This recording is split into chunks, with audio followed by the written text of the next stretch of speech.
إن الحمد لله نحمده ونستعينه ونستغفره ونؤمن به ونتوكل عليه ونعوذ بالله من شرور أنفسنا ومن سيئات أعمالنا من يهده الله فلا مضل له ومن يضلل فلا هادي له وأشهد أن لا إله إلا الله وحده لا شريك له وأشهد أن محمدًا عبده ورسوله يا أيها الذين آمنوا اتقوا الله حق تقاته ولا تموتن إلا وأنتم مسلمون يا أيها الناس اتقوا ربكم الذي خلقكم من نفس واحدة وخلق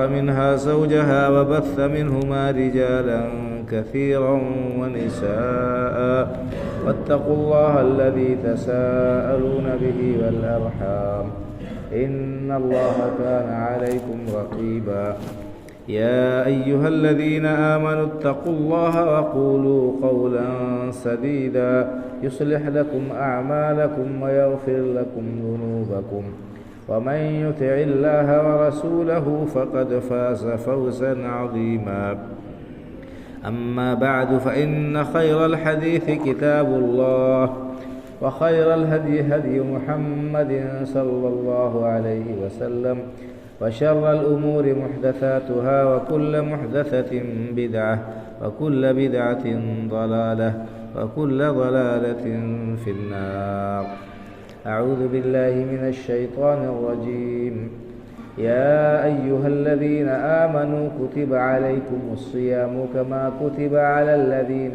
من قبلكم لعلكم تتقون أياما معدودات فمن كان منكم مريضا أو على سفر فعدة من أيام أخر وعلى الذين يطيقونه فدية طعام مسكين ومن تطوع خيرا فهو خير له وأن تصوموا خير لكم إن كنتم تعلمون رب اشرح لي صدري ويسر لي أمري واحلل عقدة من لساني يفقه قولي سبحانك لا علم لنا إلا ما علمتنا إنك أنت العليم الحكيم اللہ وحدہ لا شریک کی بے پایا حمد و ثنا اور رسول اکرم صلی اللہ علیہ وسلم پر بے شمار صلاۃ و سلام کے بعد معزز حاضرین جمعہ، دینی و ملی بھائیوں اور بزرگوں، چند دنوں کے بعد ہم پر ایک عظیم مہینہ سایہ فگن ہونے والا ہے، جس کی فضیلت، جس کی عظمت، جس کی خوبیوں کا بیان اللہ رب العالمین نے قرآن کریم کے اندر کیا ہے، اور جس کی فضیلت اور بڑائی رسول اکرم صلی اللہ علیہ وسلم نے احادیث مبارکہ میں کی۔ یہ مبارک مہینہ در حقیقت اہل ایمان کے لیے اللہ رب العالمین کی طرف سے بہت بڑا تحفہ ہے، اور اسے ہمیں ایک عظیم الشان اور بہت ہی محترم مہمان کی طرح سے انتہائی خوش دلی سے اس مہینے کا استقبال کرنا چاہیے، کیونکہ یہ مہینہ اپنے دامن میں اللہ رب العالمین کی رحمت و مغفرت اور بخشش کا خزینہ لے کر آ رہا ہے۔ اس مبارک مہینے کے استقبال کے لیے سلف صالحین بہت پہلے ہی سے دعا کیا کرتے تھے کہ اللہ ہمیں خیر و عافیت کے ساتھ رمضان کا مبارک مہینہ نصیب فرما۔ بعض لوگوں نے بڑی پیاری مثال دی ہے اس مہینے کے سلسلے میں کہ اس مہینے کی مثال کیسے ہے 12 مہینوں میں، جیسے یوسف علیہ السلام کے 12 بھائیوں میں حضرت یوسف علیہ السلام تھے، یوسف علیہ السلام کے 11 بھائی تھے، 12ویں خود حضرت یوسف علیہ السلام جو ظاہری اور باطنی خوبیوں سے، حسن و جمال سے مزین اور آراستہ و پیراستہ تھے۔ اللہ رب العالمین نے انہیں ظاہری حسن اور خوبصورتی سے بھی نوازا تھا، اور باطنی طور پر بھی اللہ رب العالمین نے ان کو پاکیزگی بخشی تھی۔ انہیں اللہ رب العالمین نے بعد میں اپنی نبوت کے لیے منتخب کیا۔ تو یوسف علیہ السلام کے بھائیوں کو کرنا کیا چاہیے تھا کہ اپنے اس بھائی کا خوش دلی سے استقبال کرتے، ان کی تقریب کرتے، اور ان کے اوپر اپنی دل و جان کو نچھاور کرتے، فخر کرتے ان پر کہ ہمارا بھائی اتنے عظیم خوبیوں والا ہے، اللہ رب العالمین کا چہیتا ہے۔ لیکن انہوں نے نادانی کی، ناسمجھی کی، اور بھائی سے حسد و جلن کیا، ان کی ناقدری کی، اور ان کی خوبیوں کا اعتراف کرنے کے بجائے ان کو قتل کرنے کی سازش کی، اور انہیں لے جا کر ایک کنویں میں پھینک دیا۔ لیکن اس سے حضرت یوسف علیہ السلام کا مقام و مرتبہ کچھ کم نہیں ہوا، بلکہ ان کا مقام و مرتبہ اور بڑھ گیا۔ اللہ رب العالمین نے انہیں مختلف آزمائشوں سے گزارنے کے بعد حکومت میں ایک اہم عہدے پر فائز کیا، اور ساتھ ہی ساتھ اللہ رب العالمین نے انہیں نبوت سے بھی سرفراز کیا۔ تو کہنے کا مطلب یہ ہے کہ یہ مہینہ 12 مہینوں میں انتہائی قابل قدر مہینہ ہے۔ اس کے ایک ایک لمحے کی ہمیں قدر کرنی چاہیے، اور اس کے لیے سراپا ہمیں منتظر رہنا چاہیے، سراپا شوق ہو جانا چاہیے کہ اللہ تعالیٰ جلد سے جلد خیر و عافیت کے ساتھ یہ مہینہ ہمیں نصیب فرمائے۔ لیکن بہت سارے بد نصیب ہیں کہ اس مہینے کی آمد پر ان کے ماتھے پر بل آ جاتے ہیں، ان کی پیشانی پر شکن آ جاتی ہے، ان کے لیے روزہ بڑا گرا ہوتا ہے۔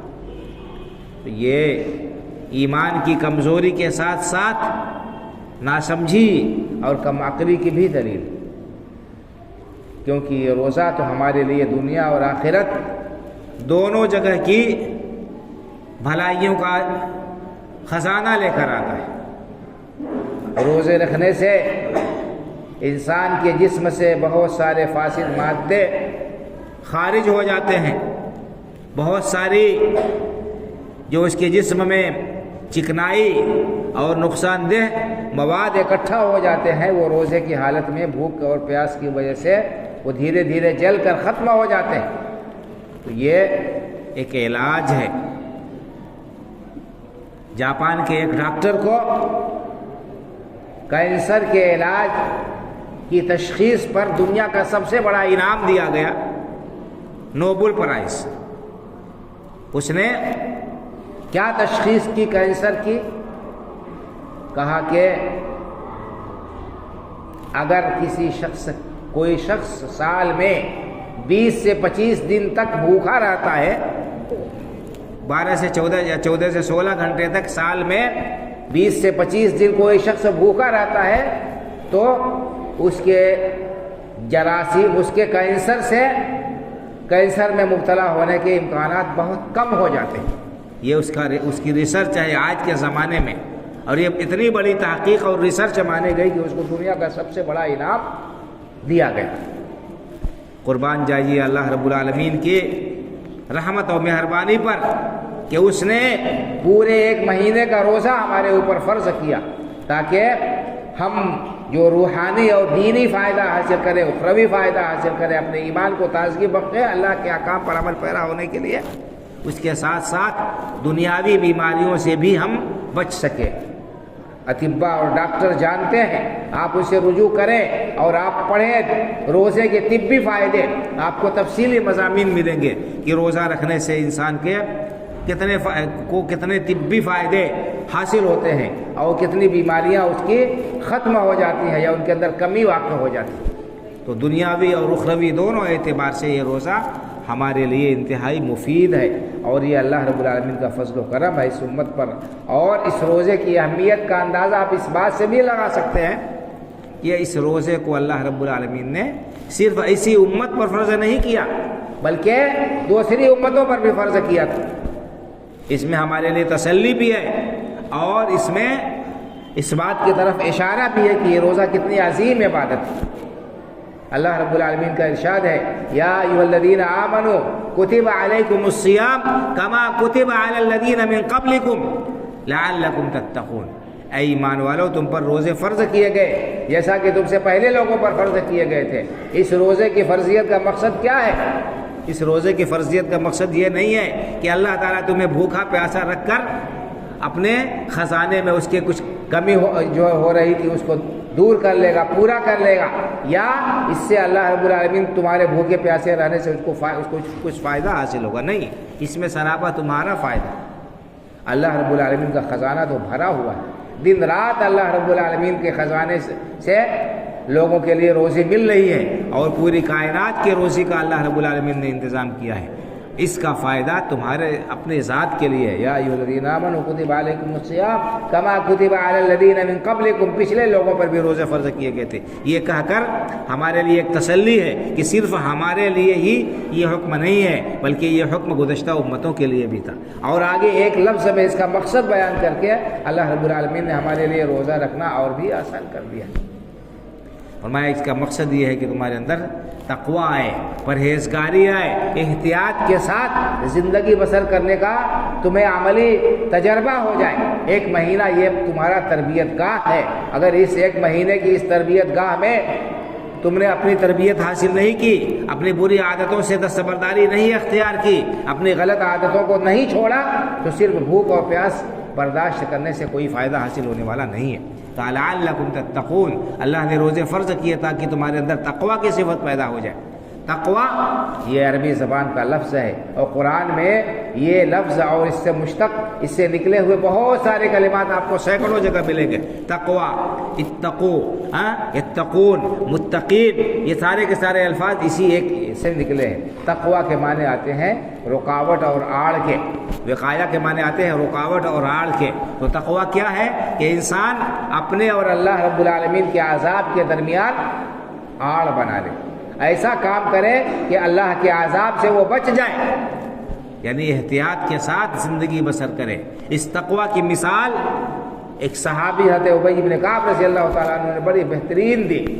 ان سے امیر المومنین حضرت عمر فاروق رضی اللہ تعالیٰ عنہ نے دریافت کیا تھا کہ بتائیے کہ تقویٰ کیا ہے، تقویٰ کسے کہتے ہیں، تقویٰ کا کیا مفہوم ہے؟ تو انہوں نے بڑی پیاری مثال کے ذریعے سے اس کو واضح کیا۔ کیا کہ پوچھا ان سے کہ کیا آپ کا گزر کسی تکلیف دہ، کسی ناہموار راستے سے گزر ہوا ہے جس پر کانٹے دار شاخیں جھاڑیاں بکھری ہوئی ہوں، جو راستہ تکلیف دہ ہو، ابڑ کھابڑ ہو، ایسے راستے سے کبھی آپ کا گزر ہوا ہے؟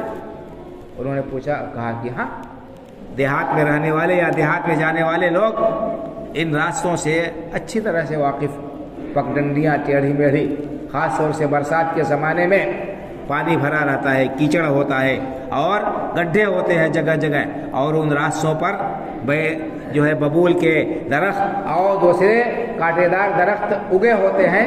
ایسے راستوں پر چلتے ہوئے انسان کو بہت احتیاط کے ساتھ چلنا پڑتا ہے، کہیں ایسا نہ ہو کہ کوئی کانٹا پیر میں چبھ جائے، کوئی شیشہ پیر میں گڑ جائے، کہیں ایسا نہ ہو کہ کپڑے ان شاخوں میں الجھ جائے اور ہمارا نقصان ہو جائے۔ بڑے احتیاط کے ساتھ انسان پھونک پھونک کر قدم رکھتا ہے۔ کہا کہ کیا کرتے ہیں آپ، کسی ایسے راستے سے گزرتے ہیں؟ تو انہوں نے جواب دیا کہ شمر تو وجتا ہے، تو میں بہت احتیاط کے ساتھ چلتا ہوں، پیروں کو پائچوں کو اٹھا لیتا ہوں اور پھونک پھونک کر قدم رکھتا ہوں، سنبھل سنبھل کر قدم آگے بڑھاتا ہوں۔ کہا کہ یہی تقویٰ ہے۔ تقویٰ اسی کا نام ہے کہ آپ زندگی کے شاہراہ پر چل رہے ہیں تو پھونک پھونک کر قدم بڑھائیں، کوئی ایسا قدم نہ بڑھائیں جو آپ کے ایمان کے لیے مہلک ہو، کوئی ایسا کام نہ کریں جو آپ کے اسلام کو ختم کرنے والا ہو، جو اللہ رب العالمین کی ناراضگی کا سبب بنے، جو شیطان کے جال میں آپ کو پھنسا دے۔ احتیاط کے ساتھ زندگی گزارنے کا نام یہی تقویٰ ہے بھائی اور بزرگوں۔ تو یہی تقویٰ کی صفت پیدا کرنے کے لیے اللہ رب العالمین نے روزہ ہمارے لیے اوپر فرض کیا ہے، لعلکم تتقون۔ کتنا عظیم مقصد ہے، اور یہ تقویٰ ہمیں کیسے حاصل ہوتا ہے؟ ہر انسان اپنے روزے کے سلسلے میں بڑا محتاط اور چوکنا رہتا ہے، خاص طور سے روزہ شروع کرنے اور افطار کرنے کے وقت میں ہر انسان بہت زیادہ احتیاط کرتا ہے۔ سال کے اور دنوں میں فجر کا وقت کب ہوتا ہے، مغرب کی اذان کب ہوتی ہے، بہت سے لوگ اس کا دھیان نہیں رکھتے ہیں۔ کیوں؟ اس لیے کہ نہ فجر کی نماز پڑھنا ہے، نہ مغرب کی نماز کے لیے جماعت میں جانے کا اہتمام ہے۔ جب موقع ملا تب نماز پڑھ لیا، آنکھ کھلی پڑھ لیا، نہیں کھلی نہیں پڑھا، اپنی منمانی کرتے ہیں۔ لیکن روزے میں کوئی شخص روزہ رکھنے اور روزہ کھولنے میں بے احتیاطی نہیں کرتا ہے۔ ہر شخص بالضبط معلوم کرتا ہے کہ اتنے بجے سحری کا وقت ختم ہو جاتا ہے اور اتنے بجے دن ڈوبتا ہے، تو احتیاط کے طور پر سحری کا وقت ختم ہونے سے 1-2 منٹ پہلے ہی کھانا پینا چھوڑ دیتا ہے۔ کہیں ایسا نہ ہو کہ ہم کھاتے رہیں اور سحری کا وقت ختم ہو جائے اور صبح ہو جائے اور ہمارا روزہ متاثر ہو جائے۔ اور اسی طرح سے دن ڈوبنے سے 1 لمحہ پہلے بھوک اور پیاس کی شدت کے باوجود 1 گھونٹ پانی اپنے حلق سے نیچے اتارنا گوارا نہیں کرتا ہے، 1 لقمہ اپنے معدے میں ڈالنا گوارا نہیں کرتا ہے۔ اتنا احتیاط کرتا ہے کہ ہمارا روزہ خراب نہ ہو جائے۔ جبکہ کھانا پینا عام دنوں میں حلال ہے، بیوی کے ساتھ تعلق قائم کرنا عام دنوں میں حلال ہے، انسان کو جب خواہش ہو ضرورت اپنی پوری کر سکتا ہے۔ لیکن روزے کی حالت میں ان چیزوں سے نیت کے ساتھ انسان رک جاتا ہے، بچ جاتا ہے۔ تو ذرا سوچئے اور غور کیجئے کہ جب ایک مسلمان اللہ رب العالمین کی رضامندی کے لیے حلال چیز کو چھوڑتا ہے، جائز چیز سے دستبرداری اختیار کرتا ہے، اور اسے یہ گوارا نہیں کہ اللہ نے جو حد متعین کر دی ہے اس حد سے قدم آگے بڑھائے، تجاوز کرے، تو حرام کے قریب کیسے جا سکتا ہے؟ ایک مسلمان حلال کو چھوڑے، اس بات کا احتیاط کرے، اتنا خیال رکھے کہ اللہ رب العالمین نے جس چیز کو حرام قرار دیا ہے، جس چیز سے منع کر دیا ہے، وہ حلال ہونے کے باوجود بھی جب تک منع ہے اس کے قریب ہم نہیں جائیں گے، احتیاط کریں گے، کہیں بد احتیاطی کی وجہ سے ہمارا روزہ نہ خراب ہو جائے۔ اور حرام چیزوں سے احتیاط نہ کریں، حرام چیزوں سے پرہیز نہ کریں، حرام کاموں سے نہ رکیں، تو یہ بہت ہی الٹی اور ناسمجھی والی بات ہوگی، انتہائی غلط بات ہوگی۔ تو روزہ ہمیں یہ سکھاتا ہے کہ ایک مسلمان اللہ کے حکم پر اپنی خواہش اور اپنی پسند سب کو قربان کرنے کے لیے آمادہ اور تیار ہوتا ہے۔ جہاں اللہ کا حکم ہوا وہاں سر تسلیم خم کر دیا، جہاں اللہ رب العالمین نے جس چیز سے منع کر دیا، روک دیا، وہیں پر رک گیا، اس سے آگے قدم نہیں بڑھایا۔ یہی ایک مسلمان کا شیوا و شعار ہے۔ یہی اللہ کے رسول صلی اللہ علیہ وسلم نے فرمایا ہے کہ امرتکم بشیء اذا امرتکم بشیء فاتوا منه ما استطعتم وما نهیتکم عنه فاجتنبوه۔ لوگو، جس چیز سے میں تمہیں منع کر دوں اس سے مکمل طور پر احتراز کرو، اس سے پرہیز کرو، اس کے قریب نہ جاؤ، اور جس چیز کا تمہیں حکم دوں اپنی استطاعت بھر، اپنی طاقت بھر اسے اپناؤ، اسے انجام دو، اس پر عمل کرو۔ تو یہ روزہ ہمیں سکھاتا ہے اللہ کی مرضیات پر چلنا، اللہ کی پسند کو، اللہ کے حکم کو اپنی پسند اور اپنی چاہت اور اپنی خواہش پر ترجیح دینا، اللہ کے رسول صلی اللہ علیہ وسلم کی تعلیمات کو اپنے سینے سے لگائے رکھنا، اور اس پر بغیر کسی ہچکچاہٹ کے، بغیر کسی تردد کے، بغیر کسی لیت و لعل کے اس پر عمل کرنا۔ یہی ایک مسلمان کا شیوا و شعار ہے۔ جیسا کہ قرآن کریم میں اللہ رب العالمین نے فرمایا انما كان قول المؤمنین اذا دعوا الى الله ورسوله ليحكم بينهم ان يقولوا سمعنا واطعنا۔ مومنوں کا طریقہ تو یہی ہے کہ جب انہیں اللہ اس کے رسول کی طرف بلایا جاتا ہے تو وہ کیا کہتے ہیں؟ وہ کہتے ہیں کہ سمعنا واطعنا، ہم نے اللہ کا حکم سنا، ہم نے رسول اللہ صلی اللہ علیہ وسلم کا فرمان سنا اور سر جھکا دیا، سنا اور سر جھکا دیا۔ ایک مسلمان کا یہی شیوا و شعار ہے۔ اللہ کی بات کان سے ٹکرائی، اللہ کے رسول کا ارشاد تک پہنچا اور اس پر عمل پیرا ہونے کے لیے آمادہ و تیار ہو گئے. اس میں پھر اپنی پسند اور ناپسند، اپنی مرضی، اپنے مفاد کا کوئی دخل نہیں. تو یہ ہے روزے کا عظیم مقصد، جس مقصد کو ہمیں مد نظر رکھنا ہوگا. اگر ہم ایسا کرتے ہیں روزے کی حالت میں کہ اللہ کی خوشنودی کے لیے اس کی حرام چیزوں سے بچتے ہیں، پرہیز کرتے ہیں اور فرائض کا اہتمام کرتے ہیں اور پابندی کرتے ہیں، اللہ کے حقوق کو بھی ادا کرتے ہیں اور اللہ کے بندوں کے حقوق کو بھی ادا کرتے ہیں، تب تو سمجھ لیجیے کہ روزے کا مقصد ہمیں حاصل ہوگا اور اس کے پیچھے جو حکمتیں ہیں وہ حاصل ہوں گی. اور اگر ہم نے صرف ظاہری طور پر کھانا پینا چھوڑا اور حرام کاموں سے پرہیز نہیں کیا تو ہمیں سوائے بھوک پیاس کے کچھ حاصل ہونے والا نہیں ہے. اللہ کے رسول صلی اللہ علیہ وسلم کا ارشاد گرامی ہے، بخاری اور مسلم کی حدیث، آپ نے فرمایا کہ من صام رمضان ایمانا واحتسابا غفر له ما تقدم من ذنبه. جو شخص رمضان کے روزے رکھتا ہے ایمان کے ساتھ، اس یقین کے ساتھ کہ اللہ نے فرض کیا ہے، اللہ رب العالمین کی طرف سے فرض سمجھ کر اس روزے کو رکھتا ہے، کسی دباؤ میں نہیں، دیکھا دیکھی نہیں اور دنیاوی کوئی مقصد حاصل کرنے کے لیے نہیں، اللہ کی طرف سے عائد کردہ فریضہ، اسلام کا ایک رکن سمجھ کر کہ ہاں اللہ نے ہم پر یہ روزہ فرض کیا ہے، اس لیے ہم خوش دلی کے ساتھ اس روزے پر کو رکھیں گے اور اس میں ہمیں کسی قسم کا دباؤ، کسی قسم کی تنگی اور کسی قسم کی پریشانی کا ہم احساس اور اظہار نہیں کریں گے. اور کیا ہے؟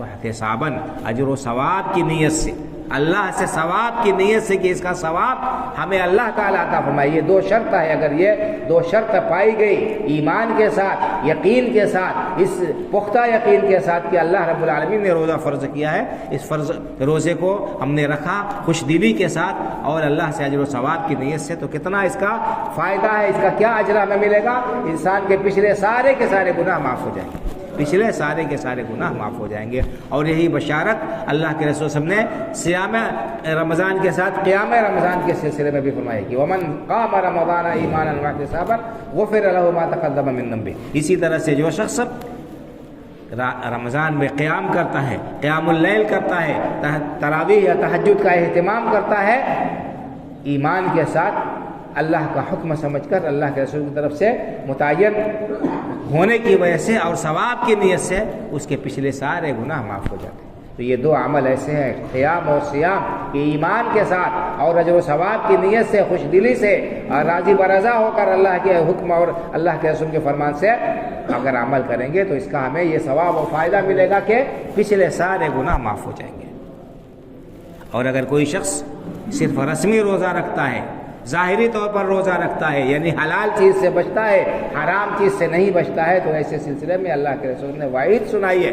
آپ کا ارشاد گرامی ہے کہ من لم يدع قول الزور والعمل به والجهل فليس لله حاجة في ان يدع طعامه وشرابه. یہ شخص روزے کی حالت میں جھوٹ بولنا، جھوٹ پر عمل کرنا، جہالت کے کام، لڑائی جھگڑے کے کام، بیہودہ گفتگو سے باز نہ آئے، ایسے شخص کے بھوکے پیاسے رہنے کی اللہ کو کوئی ضرورت نہیں.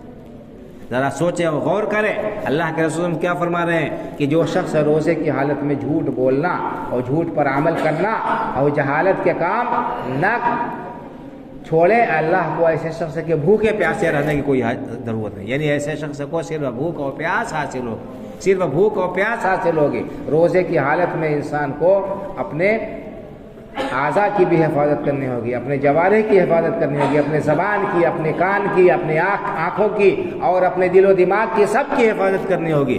زبان سے کوئی غلط بات نہ نکالے، آنکھوں سے کوئی غلط چیز نہ دیکھے اور کانوں سے کوئی غلط چیز نہ سنے. بہت سارے لوگ روزے کے میں دن کو قتل کرتے ہیں، کسی طرح سے بھوکے رہ کر وقت گزاری کرتے ہیں، ٹائم پاس کرتے ہیں. بہت سارے لوگ ٹی وی کے سامنے بیٹھ کر سیریل دیکھتے ہیں، کوئی پتے کھیلتا ہے، کوئی اور جو ہے لہو و لعب میں لگا رہتا ہے. یہ سارے کے سارے کام روزے کے روح کے سراسر منافی ہیں، اس کے ثواب کو ختم کرنے والے ہیں. کوئی بھی لغو کام انسان اگر کرے گا تو اس کے روزے کا ثواب ختم ہو جائے گا اور انسان محروم رہے گا. اللہ کے رسول صلی اللہ علیہ وسلم نے تو غالب کا جواب دینے سے بھی منع فرمایا کہ اذا کان یوم صوم احدکم فلا يرفث ولا يسخب وان صابه احد او قاتله فليقل انی صائم.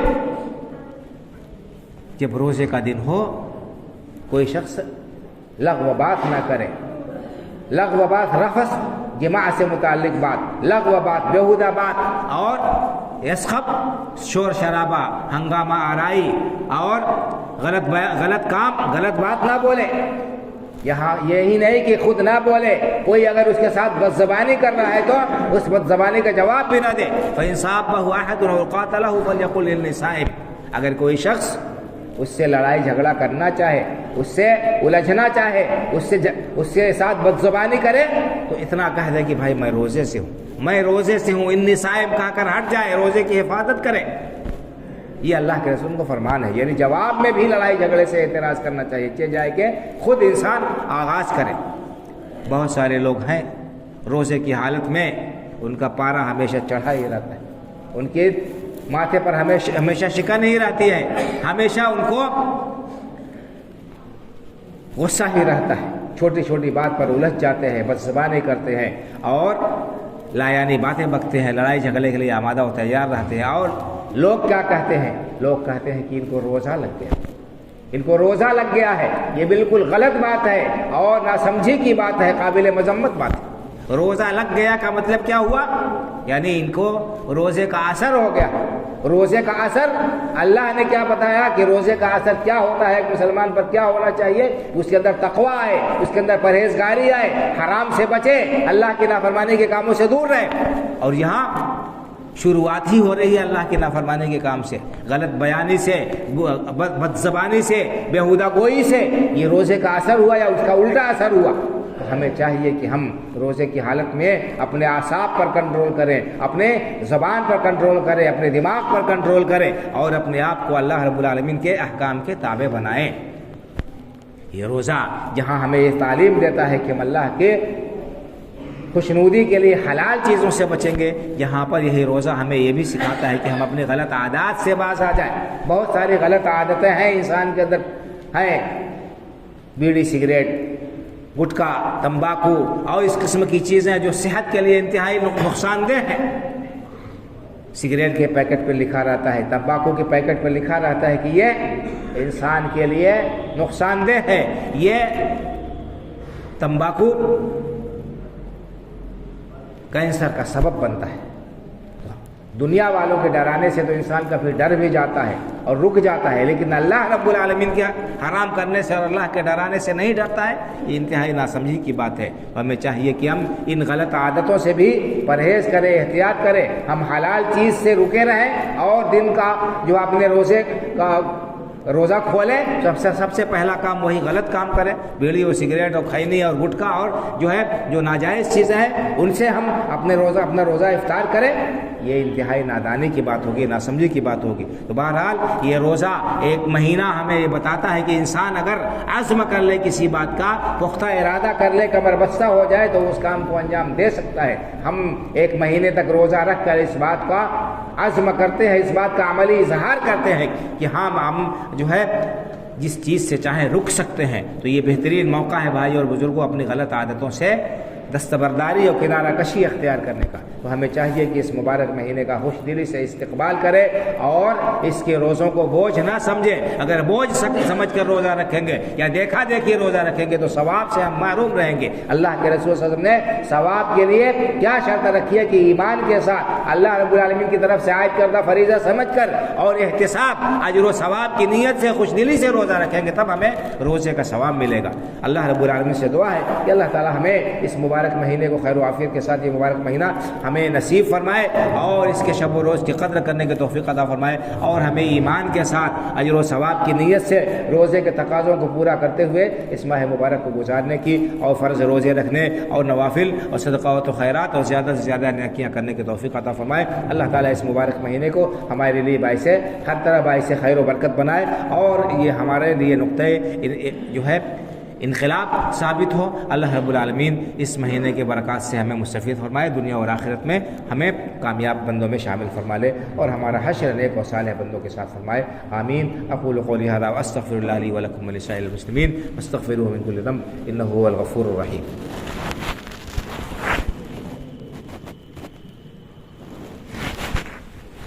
ان الحمد للہ نحمده ونستعينه ونستغفره ونؤمن به ونتوكل عليه ونعوذ بالله من شرور أنفسنا ومن سيئات أعمالنا من يهده الله فلا مضل له ومن يضلل فلا هادي له وأشهد أن لا إله إلا الله وحده لا شريك له وأشهد أن محمدا عبده ورسوله إن الله وملائكته يصلون على النبي يا أيها الذين آمنوا صلوا عليه وسلموا تسليما اللهم صل على محمد وعلى آل محمد كما صليت على إبراهيم وعلى آل إبراهيم إنك حميد مجيد اللهم بارك على محمد وعلى آل محمد كما باركت على إبراهيم وعلى آل إبراهيم إنك حميد مجيد اللهم انصر من نصر دين محمد صلى الله عليه وسلم واجعلنا منهم واخذل من خذل دين محمد صلى الله عليه وسلم ولا تجعلنا منهم عباد الله رحمكم الله إن الله يأمر بالعدل والإحسان وإيتاء ذي القربى وينهى عن الفحشاء والمنكر والبغي يعظكم لعلكم تذكرون فاذكروا الله يذكركم وادعوه يستجب لكم ولذكر الله أكبر والله يعلم ما تصنعون